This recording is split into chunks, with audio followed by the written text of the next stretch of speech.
Olá vocês, e eu só quero atualizar vocês no que eu tô fazendo do vídeo da crise de 29.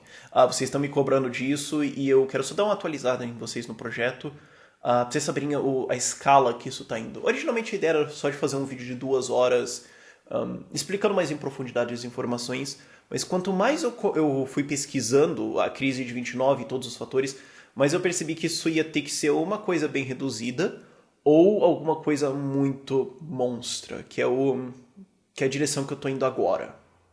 Pra vocês terem uma ideia do que vai ser o vídeo agora. É porque eu tô com um monte de post-it aqui na parede, então eu só vou olhar pra ter de referência pra isso. Vai ser uma explicação de como o dinheiro... Porque é o que eu tenho que fazer. A gente entende... Só uma tangente antes. A gente entende a crise de 29 errado porque todas as informações básicas sobre como ela aconteceu ou como um sistema funciona são dadas de maneira errada. A gente acredita em certos mitos ou certas coisas... Uau! E quando você começa a entender o sistema que causou a crise de 29, que foi totalmente inteira culpa estatal, quando você começa a entender esse sistema, você começa a entender quanta coisa errada disso existe hoje e como essas mesmas decisões, essas mesmas políticas, essas mesmas estruturas continuam causando crises hoje.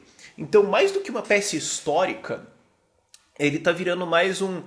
aconteceu assim, foi a primeira vez que esse tipo de coisa aconteceu, e você tá ligado que isso acontece ainda hoje, né? Isso que eu achei interessante. É tipo aquele aviso lá atrás de alguma coisa de hoje. E isso que eu tô achando que que traz muita informação e fica legal. Então, eu ainda tô decidindo exatamente o formato, como é que eu vou apresentar, mas eis o que vai estar dentro desse vídeo, que acaba sendo uma lição... Porque assim, a história fica tipo, pra você saber o que aconteceu. Mas pra explicar isso, eu preciso te explicar muitos sistemas que existem atualmente ainda. Então, e coisas fundamentais. Mas Rafael, vamos pro negócio que aconteceu. Primeira coisa que vai ter. O que dinheiro é e como dinheiro funciona. Se você só entender isso, você já entende tanto sobre por que crises ainda acontecem, por que está de errado no sistema financeiro. Eu acho que se a galera do PSOL, especialmente as próximas coisas, se a galera do PSOL, dessa esquerda mais contra o capitalismo malvadão, contra o grande capital, se eles entendessem isso, ia virar tudo um bando de anarcocapitalista. É sério. Você vai ter como o dinheiro funciona, o padrão ouro, a história um pouco da moeda, como funciona a inflação de maneira geral, a história da moeda americana, até a gente precisa passar sobre isso um pouquinho assim. A teoria de ciclos econômicos segundo a escola austríaca, isso vai estar lá dentro, isso é uma coisa importantíssima de entender. Aquele meu vídeo, que é a abertura aqui do canal, quando você chega novo, que é o Porque o Brasil Parou, é a explicação de um ciclo de escola austríaca, ciclo econômico segundo a escola austríaca, mas eu quero explicar ele bem mais em profundidade. E a terceira parte é a história dos bancos centrais. Isso é uma coisa que a gente não sabe. A história do Banco Central inglês é horrível, e a história do Banco Central americano é tipo, parece que os caras estavam planejando um assassinato. Assim, uma coisa... Os caras tinham consciência que eles estavam planejando uma coisa horrível e forçaram... É uma história horrível, que quando você vê ele, você fala, cara, só fecha o Banco Central. Se é assim que vocês abriram, fecha. Porque não tá errado. Toda a história do monstro de Jekyll Island é uma coisa legal. Então só aí já foi uns 5 ou 6 livros que eu já li. Então, e essa parte teórica toda vai ser a primeira parte que eu já tenho praticamente toda fundamentada. Isso, a parte teórica já tá 80, 90% feita. É sentar e fazer o texto e gravar essa primeira parte. A segunda parte vira a prática do que aconteceu na crise de 29. Agora que a gente sabe os sistemas básicos, as estruturas básicas, dinheiro, Banco Central, ciclos econômicos, como que isso se aplicou.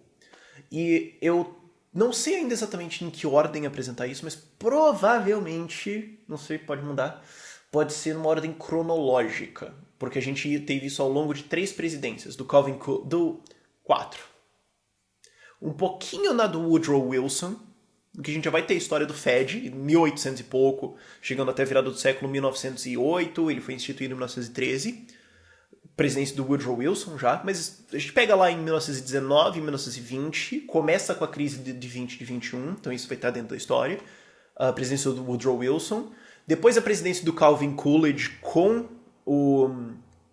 E não tanto focando no Coolidge vai ser basicamente uma nota de rodapé, mas focando nas ações do Herbert Hoover, que foi presidente depois do Calvin Coolidge, ele foi presidente por 8 anos, e o Hoover assumiu por 4 anos de 28 até 32, porque o Hoover já era secretário de comércio dentro do governo Coolidge, e ele já fazia várias coisas com cunho bem socialista. De organizar comitês para tentar regulamentar salários, de organizar comitês para tentar regulamentar o preço de comida, de fazer tarifas e tudo mais. Ele já estava tentando estruturar a economia. O mito que ele era um cara... A história de que ele era um cara pró-livre mercado é um puta mito. E eu tô lendo também a biografia dele. Ela é em 3 partes, eu tô lendo a do meio. Que ele fala da presidência dele, pré-presidência, a presidência e o pós-crise um pouco. Ele tá falando de maneira geral sobre a crise. E é legal ver o quanto ele realmente achava das coisas erradas. Porque ele realmente acreditava na teoria da crise mundial. Ele fala isso, ele fala na biografia dele. Não, mas a crise não começou nos Estados Unidos, ela começou na Europa. E, sabe, a desculpa da Dilma da crise mundial não é nova. O Hoover usou ela em 1932, meu filho. E é legal ver a biografia dele.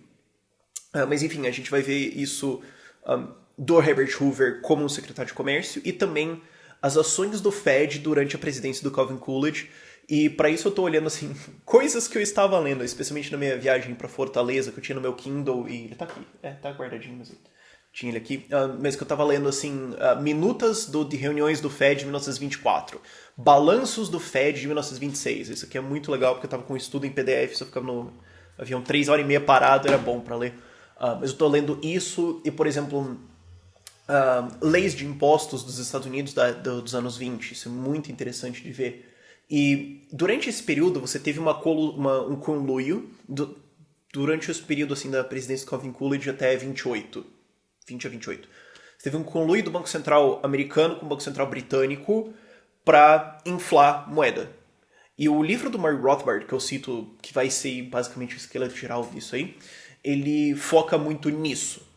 Mas ele não fala tanto da Inglaterra. Ele dá um pouquinho da primeira parte que eu falei sobre dinheiro, história do Banco Central e tudo mais. Mas eu quero expandir sobre isso.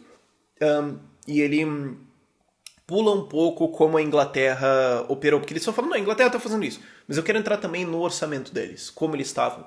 Porque o endividamento inglês depois da Primeira Guerra Mundial era um troço insano. Mas teve esse conluio entre os dois bancos para inflar, para causar para gerar o que depois foi causado a crise. E é engraçado que o Herbert Hoover ele aponta isso. Ele fala, não, isso aqui foi idiota. Mas depois eu salvei. Não, mas Hoover, foi tudo pro saco pior do que já foi em toda a história americana. Não, mas não, só não. Foi culpa do Hoover, do Roosevelt.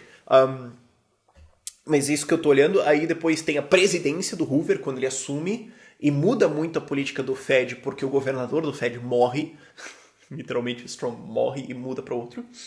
E o Hoover passa os 4 anos dele, né, o ano antes da crise e os anos depois, basicamente tentando experimentos socialistas, criando situações gerando situações de controle de preços que geram superprodução, e daí surge o mito da superprodução. Não é a superprodução que veio antes da crise, ela veio depois, por causa de interferência estatal. Então, por isso eu tô lendo, assim, leis de agricultura de 1930. Sim, eu tô lendo isso.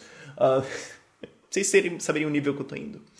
E depois você tem a presidência do Roosevelt, e daí eu vou ter que cortar o vídeo, porque já tá dando tempo que a minha câmera grava. Eu achei que esse vídeo ia ser mais curto. Mas enfim, eventualmente vai para a eleição do Hoover contra o Roosevelt, e é fantástico, eu também tenho que ler bastante do New Deal e do Roosevelt, porque o New Deal é uma puta fraude intelectual também, que foi planejamento central da economia e deu flagrantemente errado. Mas é engraçado você ver a campanha presidencial, porque eu tô lendo os discursos deles até. O Roosevelt acusou o Hoover de gastar demais e falou que ia balancear o orçamento. E daí ele é eleito e faz exatamente o contrário, ele começa a gastar, ele começa a fazer o que o Hoover fazia, só que pior. E daí você olha e fala, não, a reeleição da Dilma, de novo, nada novo. O Roosevelt fez a mesma coisa lá em 1932. E é interessante ver os programas dele e como ele usava os programas dele, e eu tô lendo também como esses programas funcionavam, para basicamente comprar votos, foi um sistema de compra de votos, como eles deram errado e como ele se recusava a admitir isso. E depois todas as mentiras que ele contou ao longo da presidência dele, uma coisa fantástica.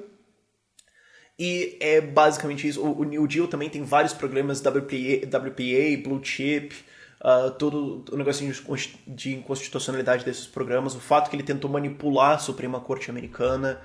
Então, é esse tipo de pesquisa que eu tô indo. Então, eu não sei qual que é o tamanho que isso vai ficar, mas tá uma coisa grande e é um corpo de conhecimento legal, que pode até dar um livro, eu pensei isso esses dias. Cara, isso pode dar um livro, não sei. mas é uma coisa muito maior, que envolve muito mais coisa. E quando sair, eu espero que fique muito legal. Vai ser muito educativo, não só sobre a crise de 29, mas sobre sistema, sobre eleições, sobre política, sobre muita coisa. E como se eu não tivesse hype o suficiente ao redor desse vídeo, eu venho aqui e ponho mais, só pra vocês saberem o que tá acontecendo. Mas, e eu tô trabalhando nisso aí 2 dias por semana, por isso que tá demorando um pouco. Não sei quando vai sair, porque essa parte, especialmente a parte final do New Deal, tá longa ainda, tem uma longa busca pela frente. Mas é isso, só pra vocês saberem. Por esse vídeo é isso, dúvidas nos comentários e tchau, tchau.